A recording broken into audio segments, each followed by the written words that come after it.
The discussion of animal rights and welfare often revolves around the concepts of sentience and sapience, but when it comes to robots and advanced AI, these ideas are often overlooked.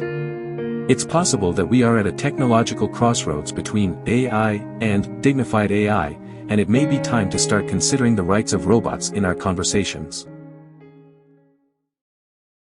In 2010, the EU issued a legal directive entitled, "On the Protection of Animals Used for Scientific Purposes." It outlines and explains which animals ought to have certain protections, and it mandates that 27 EU states must follow certain rules for the capture and testing of animals. It bans any action that would bring those animals severe pain, suffering, or distress, which is likely to be long-lasting and cannot be ameliorated. What's more, all testing needs independent feasibility studies to prove that animals were necessary for this or that research. On this list are non-human primates, most mammals, and a lot of vertebrates. Interestingly, cyclostomes and cephalopods like octopuses are included as honorary vertebrates. While the directive explicitly states that all animals have intrinsic value, the document is basically an exercise in justifying how some animals are more valuable than others. But what criteria are we to use if we're going about ranking species? If we imagine a long line of animals from amoeba to humans, at what point do you draw a line to say, after this point, things have rights? In most science fiction, robots are depicted as slaves or resources to be exploited. They always have fewer, if any, rights than the good old blood and genes Homo sapiens. In Star Wars, droids use language, they plan, and they seem to be in distress at various things. Yet they are treated little more than slaves. Blade Runner's replicants, indistinguishable from real humans, are forced into working as soldiers or prostitutes.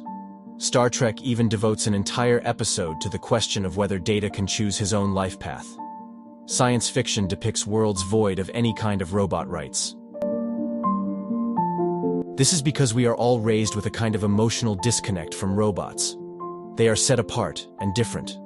It's the norm of our times to treat computers and AI as objects to be used. Their well-being, their choices, and their lives are trivial matters, if they're even matters at all. All of which is a curious moral inconsistency. In our legal and ethical documents, such as the EU directive above, we often reference two concepts: sapience, complex intelligence, and sentience, the capacity to have subjective experiences or feelings, both of which we ascribe to animals in varying degrees. We do not know they have either, but we assume they do. Even our EU directive says, animals should always be treated as sentient creatures. This isn't to say they are, but rather we should act as if they are. Yet why do we not so readily ascribe them to sophisticated AI?